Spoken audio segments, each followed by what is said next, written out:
Amazônia. Jornalismo de maior credibilidade no rádio amazonense.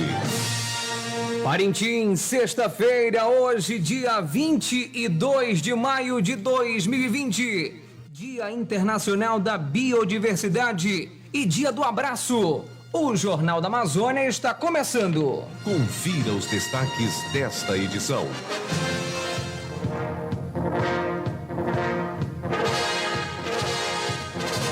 O município de Parintins adota novas medidas de combate ao novo coronavírus. Em lockdown, Parintins apresenta protocolo de atendimento a casos da Covid-19. SAI realiza desligamento a partir das 13 horas desta sexta-feira, dia 22. INSS paga a segunda parcela do 13º a partir de segunda-feira. Promotora alerta sobre como identificar estágios de relação abusiva. Síndromes respiratórias representam 90% dos chamados à central de resgate de Parintins. Amazonas deve receber auxílio de R$1 bilhão do governo federal. Prefeito em exercício de Juruti demite 4 secretários em pleno combate ao coronavírus, enquanto o prefeito se recupera da Covid-19 em Manaus. Prefeito de Barreirinha testa negativo para a Covid-19. Estas e outras notícias a partir de agora no Jornal da Amazônia. Notícias. As notícias em primeiro lugar. Em Parintins, 12h02. Boa tarde. Religião. No dia 24 de maio de 2015, o Papa Francisco assinava um dos textos mais importantes do século XXI, a carta encíclica Laudato Si. Em razão dos 5 anos de publicação da encíclica, a Igreja Católica em todo o mundo compartilha reflexões na Semana Laudato Si, celebrada de 16 a 24 de maio. A Laudato Si instigou novos debates nos diferentes campos do conhecimento, exigindo novas reflexões ecológicas e considerando que tudo na Terra está interligado. O presidente da Fundação Evangelho Anunciante, Padre Arilton Cascais, destaca que na maior crise sanitária dos últimos 100 anos, os reflexos do mau cuidado com a casa comum são escancarados. Na solenidade de Pentecostes 2015, no dia 24 de maio, o Papa Francisco publicou a encíclica Laudato Si sobre a casa comum.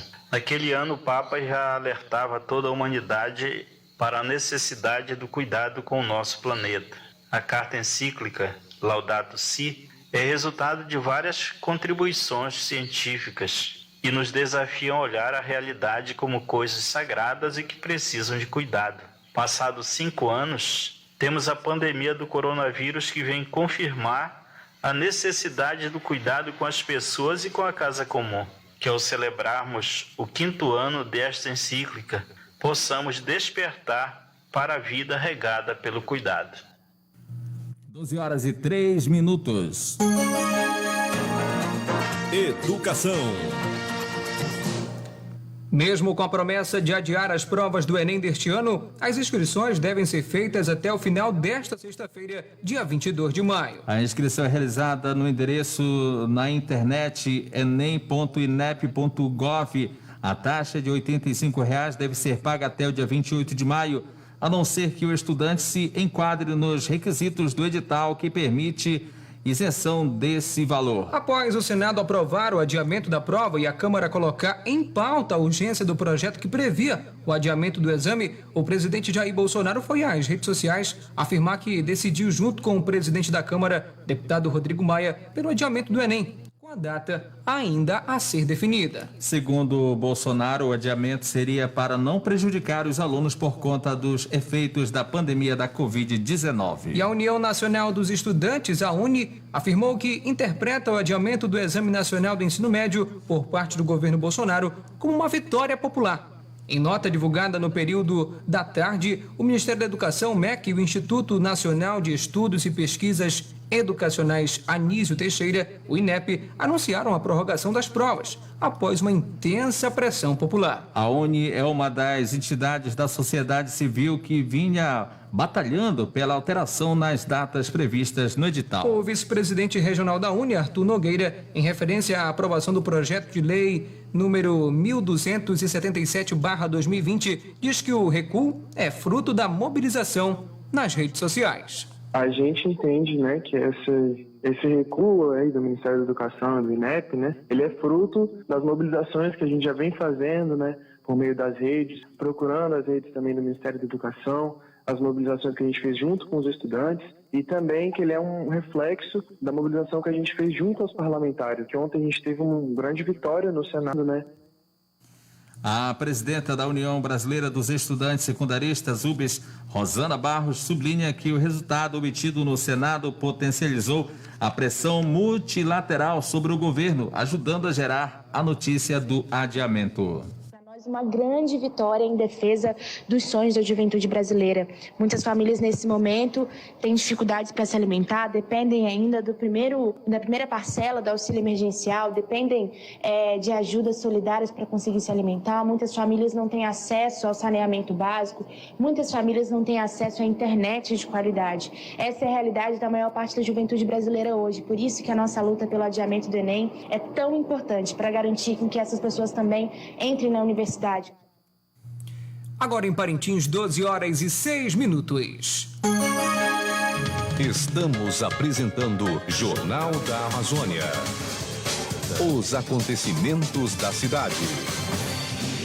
Em virtude da necessidade de manutenção do sistema de distribuição de água potável de Parintins e principalmente no reservatório do bombeamento do Itaúna 2, o sistema será desligado a partir das 13 horas desta segunda-feira, dia 22. De acordo com a diretora do SAAI, Gildete Prado, a interrupção também se estenderá ao bairro de Jarvieira. Ela espera concluir os serviços no menor espaço de tempo possível para reduzir os transtornos à população. Em coletiva de imprensa realizada na manhã desta sexta-feira, o prefeito de Parintins, Bigacia, anunciou a adoção de um novo protocolo de medicamentos para pacientes leves de Covid-19. Para os cidadãos confirmados com a doença, será oferecido um kit de tratamento básico. Ao todo serão 1.600 kits distribuídos. O prefeito comentou sobre esta medida. Olha, nós estamos, a partir de hoje, né, passando um protocolo que é recomendado e assinado pelos médicos Dr. Alberto e Dr. Daniel Tanaka, mas isso aqui vai passar também por uma avaliação do médico que está atendendo na unidade básica de saúde, que são no Dr. Toda, na Mãe Palmira e na UBS Fluvial, que está lá na rampa do mercado. Tá? São 3 centros de saúde e mais o Hospital Jopicoém. Você pode procurar o hospital? Pode. A gente recomenda que só em caso de emergência. Nesta coletiva era esperada a possibilidade do anúncio do decreto do lockdown. Mas o prefeito Bigacia afirmou que para tal medida é necessário reunir com um comitê de combate ao coronavírus. Ele afirmou que no momento Parintins ainda não apresenta necessidade dessa restrição mais rígida. Foi anunciado também que será implantado um laboratório de análises clínicas na Estação da Cidadania João do Carmo, devido ao número de casos que é grande nos bairros Itaúna 1, Itaúna 2 e Paulo Corrêa. O prefeito Bigacia comentou sobre a média de casos diários na cidade. A gente percebe claramente que há cerca de 5 dias nós estamos numa maré aí de 44, 45 cidadãos testando positivo. Mas é importante também falar que nós estamos realizando 70 exames diariamente, tá? Ou seja, quase o dobro da quantidade de pessoas que estão testando positivo, né? Eu tenho acompanhado esses números, né? E há cerca de uma semana nós tivemos apenas 2 óbitos, né? Isso é importante registrar, porque a gente monitora muito essa questão dos internados no hospital. Bigacia anunciou a contratação de novos profissionais de saúde. Importante registrar que existe uma solicitação dos 2 hospitais e dos centros de saúde, todo o sistema. Serão contratados mais 56 novos profissionais de saúde que vão atuar no combate ao coronavírus devido à baixa de infectados que nós tivemos de profissionais, né? Embora tenha todos esses equipamentos de proteção individual, mas alguns acabam se contaminando na retirada do equipamento. Mas são investimentos que nós estamos conseguindo realizar alguns com recursos próprios, outros com recursos de emendas parlamentares. Bigaci afirmou que o município de Parintins, no momento, não necessita de um hospital de campanha. Alguém pode dizer assim, por que a gente já não tem um hospital de campanha? Gente, a gente ainda não precisa. Nós não precisamos. O Hospital Geoffrey ele tem 80 leitos. O Hospital Padre Colombo ele tem mais 70 leitos. Nós temos 150 leitos na cidade. E nós compramos mais 40 leitos, que está sendo instalado numa ala do Hospital Geoffrey. Para que gastar milhões num hospital de campanha? Então nós estamos bem objetivos. Combater a pandemia, atender os pacientes que estão sob suspeita ou que estão realmente comprovadamente contaminados, mas usar os recursos que a gente possa equipar nossos laboratórios, que a gente possa melhorar os equipamentos dos nossos hospitais.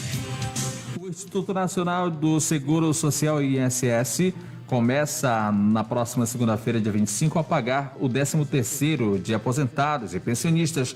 O depósito da segunda parte desse abono anual será realizado no período de 25 de maio a 5 de junho, conforme a tabela de pagamento de 2020. A antecipação do 13º é uma das medidas anunciadas pelo governo federal para o enfrentamento da pandemia da Covid-19. Para aqueles que recebem um salário mínimo, o depósito da antecipação será feito entre os dias 25 de maio e 5 de junho, de acordo com o número final do benefício, sem levar em conta o dígito verificador. Segurados com renda mensal acima do piso nacional terão seus pagamentos creditados entre os dias 1º e 5 de junho. Por lei, tem direito ao 13º quem durante o ano recebeu benefício previdenciário de aposentadoria, pensão por morte, auxílio-doença, auxílio-acidente e auxílio-reclusão. Na hipótese de cessão programada do benefício, prevista antes de 31 de dezembro de 2020, será pago o valor proporcional do abono anual ao beneficiário. Promotor alerta sobre como identificar estágios de relação abusiva. Trata-se de Valéria Scarense, promotora de Justiça do Estado de São Paulo. A promotora de Justiça, que coordena o núcleo do gênero do Ministério Público do Estado e professora da PUC São Paulo, é uma referência na temática da violência contra a mulher no Brasil. Nesse período de quarentena, a promotora fala sobre o aumento de violência contra as mulheres. No mundo todo, em razão do Covid-19 e do isolamento, os índices de violência contra a mulher aumentaram muito. Já era esperado que o mesmo acontecesse no Brasil, e realmente aconteceu. No Brasil, embora os boletins de ocorrência estejam em queda em razão do isolamento, a violência contra a mulher tem aumentado de uma forma estrondosa também. Isso acontece em razão de alguns fatores de risco. E quais são esses fatores?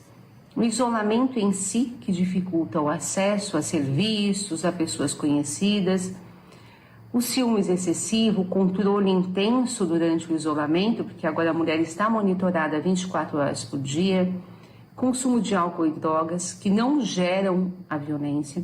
O Covid não transforma homens pacíficos em violentos, mas essa situação de estresse pode aumentar a violência ou fazer com que homens violentos percam o controle.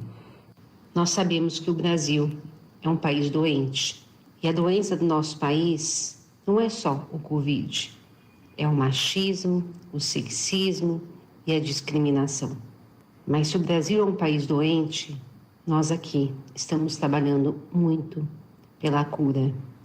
É importante dizer que apesar da epidemia, apesar do Covid, apesar de todos os desafios, nós estamos aqui trabalhando firmes pelo fim da violência e por uma sociedade mais justa para as mulheres.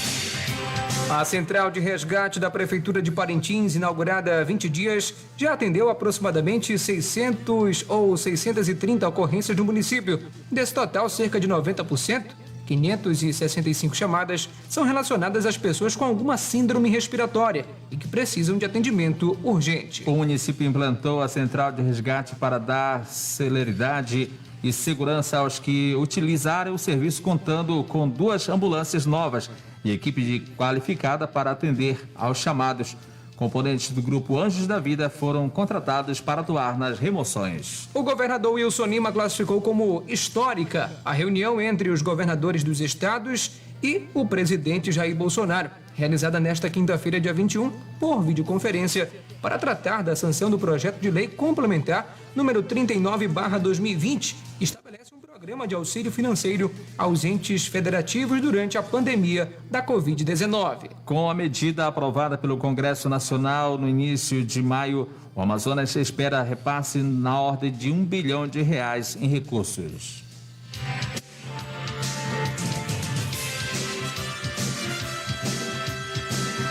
Não tem outro caminho para que a gente possa superar esse momento a não ser a união. E é isso também que eu conclamo aqui no estado do Amazonas, que a gente possa ter a união das instituições, das associações, dos sindicatos. É preciso começar a pensar um novo momento para o estado do Amazonas. É preciso começar a pensar um novo Amazonas. E nós já estamos fazendo essa construção. Agora, só o governador, só o estado não consegue fazer isso. É preciso que todas as autoridades, é preciso que a sociedade civil organizada, é preciso que o cidadão comum também se junte a essa união, se junte a esse momento de solidariedade ao povo que foi mais afetado por conta do Covid-19, tanto aquele que adoeceu, aquele que perdeu o familiar, aquele que perdeu o emprego, aquele que teve sua atividade econômica comprometida, que teve a renda da sua família comprometida, para que todos possam se unir nesse momento de solidariedade ao povo do Amazonas, para que a gente possa reconstruir esse novo estado depois dessa pandemia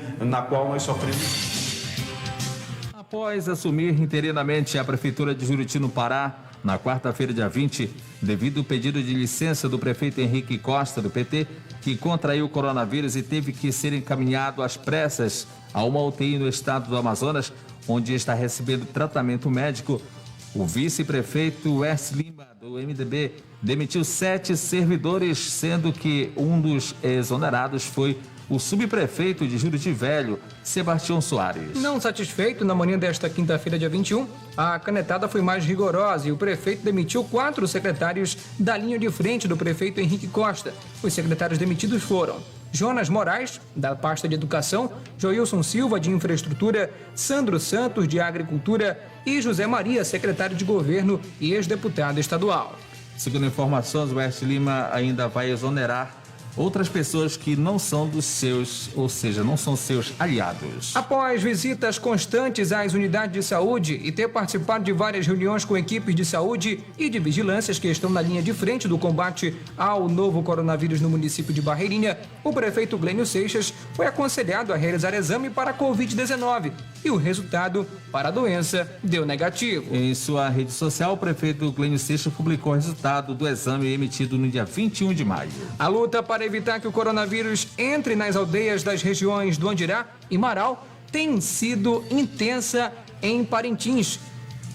E em Parintins conta ainda com o trabalho do Distrito Sanitário Especial Indígena, o DICEI, e da Fundação Nacional do Índio, a FUNAI. O coordenador da FUNAI em Parintins, Sérgio Butel, assegura que o isolamento das comunidades fazem parte das ações para evitar que os casos cheguem nas comunidades indígenas e que essas ações estão sendo realizadas nas comunidades do Andirá, em Barreirinha e no Marau, em Maués.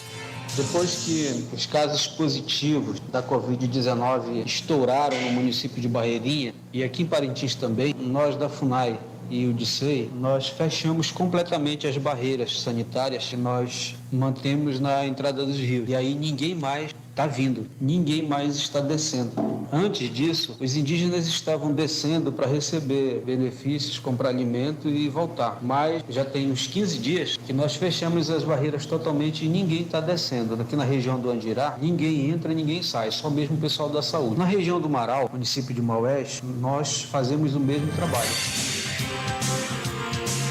Que está sendo aguardado é o envio de cestas básicas, que, segundo as autoridades, vai ajudar a manter os indígenas nas aldeias, pois 80% da alimentação indígena é proveniente das cidades. O coordenador do DICEI Parintins, José Augusto Nenga, afirma que o trabalho tem sido conscientização das lideranças.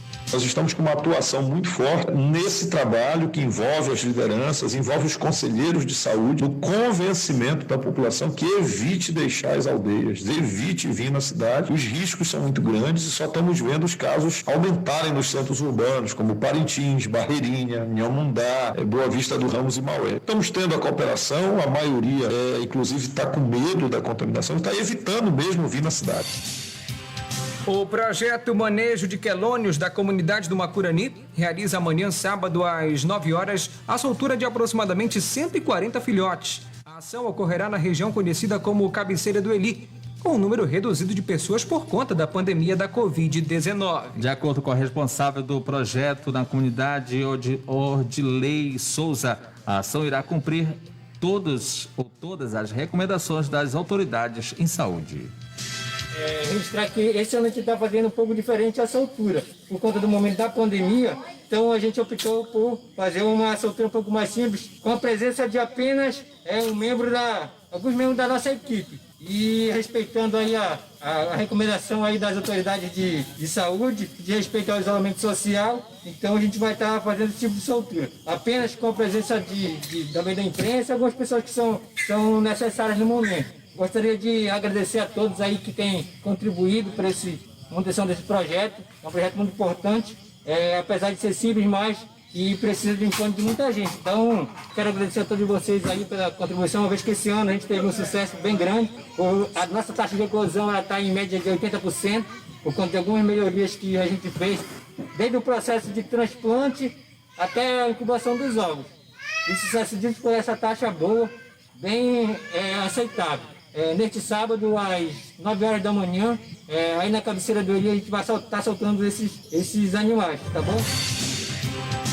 De 1º até quarta-feira, ou aliás, de 1º de maio até quarta-feira, dia 20, a Polícia Militar contabilizou como resultado de ações na capital e no interior a apreensão de 36 armas de fogo de diferentes calibres e 148 munições, também de calibres diversos, além de aproximadamente 79 quilos de entorpecentes. A PM também recuperou 28 veículos. As referências dessas ações vêm sendo desencadeadas em todas as zonas da capital e dos municípios do interior. Este trabalho em parceria demonstra a preocupação da população com relação aos problemas relacionados à segurança pública. 12 horas e 22 minutos. Saúde. O Brasil atingiu a marca de mais de 20 mil mortes por coronavírus nesta quinta-feira.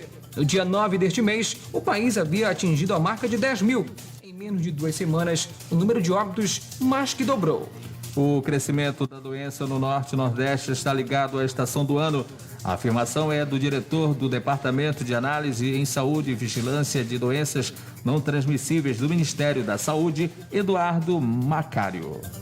O crescimento e a evolução da pandemia no Brasil, ela necessariamente obedece àquilo que a gente já conhece em epidemiologia, que é o ciclo sazonal das doenças respiratórias, que são bastante diferentes quando você considera regiões Norte e Nordeste em relação ao Sul e até mesmo o Sudeste. Então, o que nós temos no momento, comparando o dia 28 de março, o dia 20 de abril e o dia 20 de maio, por exemplo, na região norte, no dia 28 de março, tínhamos 19 municípios afetados ou com casos confirmados de Covid, que dá mais ou menos 4,2% do total de municípios.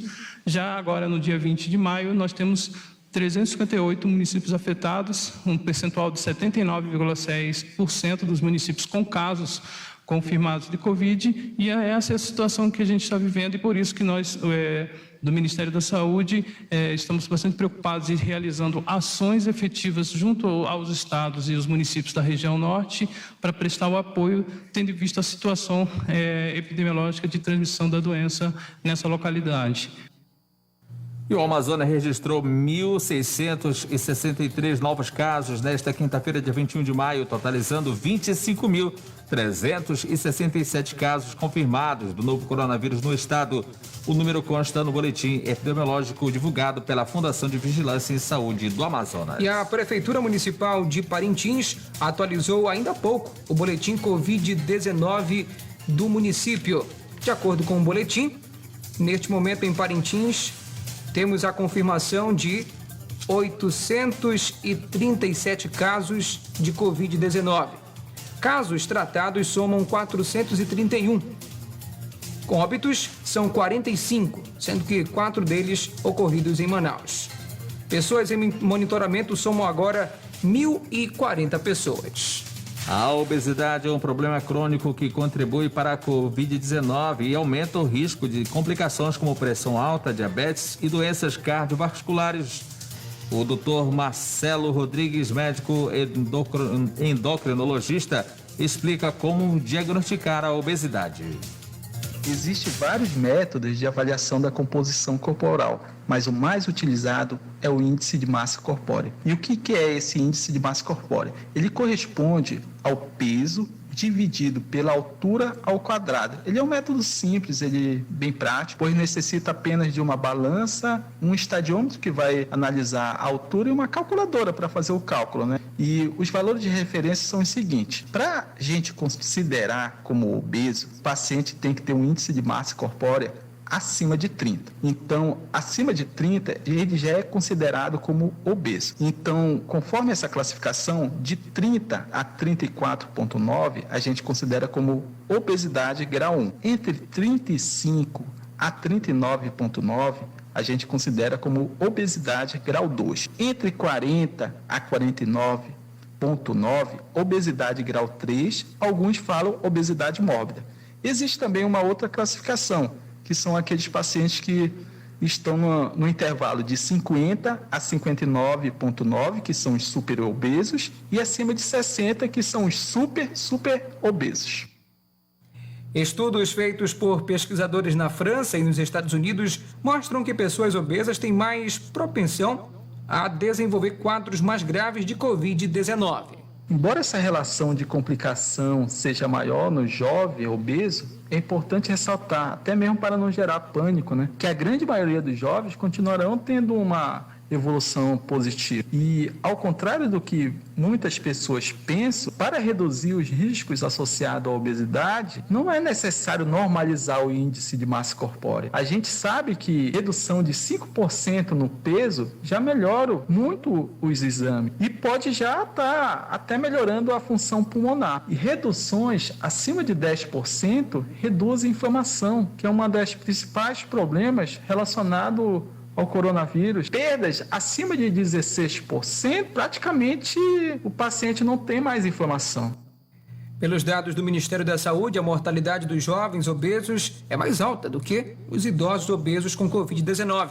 A mortalidade das pessoas com menos de 60 anos é de 57% e a de pessoas com mais de 60 anos de 43%. O médico afirma que, embora esses dados sejam preocupantes, a busca pela redução da obesidade pode melhorar significativamente a gravidade dos casos de coronavírus, sobretudo nos jovens. Entre as várias teorias, uma fala o seguinte, que esse vírus ele acaba se escondendo nas células gordurosas do nosso corpo e ela é liberado lentamente na circulação, atrapalhando o sistema de defesa do nosso corpo. Há algum sentido nisso, porque foi observado que essas células gordurosas, ela apresentam receptores para o vírus, mas para a gente comprovar essa teoria, a gente tinha que fazer biópsia das células gordurosas de pacientes que já faleceram de coronavírus e achar o vírus lá. Parintins comemorou nesta quinta-feira, dia 21, a recuperação de 14 pessoas acometidas pela Covid-19. A saída do Hospital Joffre Cohen foi marcada de muita emoção. Os profissionais de saúde comemoraram a vitória dos pacientes com música e aplausos. A maioria são idosos que acabaram contraindo o novo coronavírus. Maria de Nazaré Ribeiro fala sobre a emoção de ter sido, de ter saído do período de transmissão do vírus e agradece ao trabalho dos profissionais da unidade. Vai representar tudo na minha vida. Em primeiro lugar é Deus, que sei que fui Ele que vai me tirando daqui. Em segundo lugar são os médicos, muitos bons que me trataram bem. Eu só quero dizer para os médicos, para os enfermeiros que estão aqui, né, que se cuide também. Que eu da minha parte, estou orando todos os dias. Sem eu vir aqui, eu já estava orando, imagine agora. Ainda vou orar muito mais por eles aqui, pelos doentes, por todos, né? Porque isso não é fácil, não. Agora em Parintins, 12 horas e 30 minutos. Jornal da Amazônia. Jornal da Amazônia. Muito bem, chegamos ao final desta edição do Jornal da Amazônia, uma produção e realização do Departamento de Jornalismo do Sistema Alvorada de Comunicação, emissora da Fundação Evangelho Anunciante. Mesa de áudio, Lian Cavalcante. Transmissores, Didi Duarte. Reportagens, Ednilson Maciel, Marcos Felipe, Neucelino Santarém e Rafaela Soares. Direção executiva, Padre Carlos Caridade. Coordenadora de programação, Luceli Monteiro. A edição para Ednilson Maciel. Na apresentação de Marcos Felipe e Ednilson Maciel. Esta edição do Jornal da Amazônia é transmitida pelas emissoras do Sistema Alvorada de Comunicação, AM, FM e Rádio Online. O Jornal da Amazônia volta na segunda-feira, ao meio-dia. Alvorada, 52 anos. Missão de informar, educar e evangelizar. Na sequência da programação, você fica com a catequese da Diocese de Parintins. Para você, um excelente final de semana e uma boa tarde. Uma boa tarde, boa sexta-feira. De segunda a sexta, aqui na sua Rádio Alvorada, você ouve Jornal da Amazônia. As principais notícias de sua cidade, do seu estado e do Brasil, você ouve aqui. Jornal da Amazônia, de segunda a sexta, às 12 horas.